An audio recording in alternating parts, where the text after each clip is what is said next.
kutoka washikane ndio alianza hizo. Nikuulize, mimi Raila nimekuwa nikimpiga support nikiwa mdogo. Nikilia baba. Baba amekuwa kwa serikali ya Kibaki, baba amekuwa kwa serikali ya Moi, baba amekuwa kwa serikali ya Kenyatta, baba amekuwa kwa serikali ya Uhuru Kenyatta.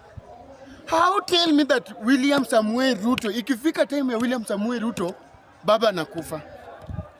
In whose hand? How? Mwaje kuniambia ati baba was old, Raila wasn't old? Kwani Raila ndiye alikuwa anazoeka saa hii ikifika 80, ndiye alikuwa zoeke. Oburu si ndio ule mwenye anamfuata. Mbona Oburu hajakufa? Ni Raila amekufa. What do you want to tell me about that? And then mnataka niongee uzuri kuhusu Raila. How? If somebody is a killer, is a killer. Ruto hakuna siku nitasupport William Samuel Ruto hata kama ni nini na happen. How comes au wote wenye Raila amekaa nao, Raila hajai gonjeka, Raila hajai kuwa nini, Raila hajai kuwa na shida. Sasa leo ndio tunaambiwa Raila amekufa. Na Raila hakukufa leo. Msitudanganye ati Raila amepelekwa India akakufa India. Wacheni vipindi muache kabisa. Mzee amekaa kwa hizi serikali zote. Serikali yako peke yake.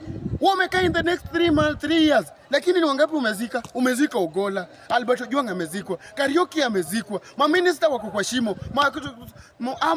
watu wa media wamezikwa. Minister wangapi wako kwa shimo sahi? Then you are telling me to support William Samuel Ruto, to support the government of William Samuel Ruto. Wenye wanatetea William Samuel Ruto are fools. Acha nikukatishe kidogo. Fools. And I'm telling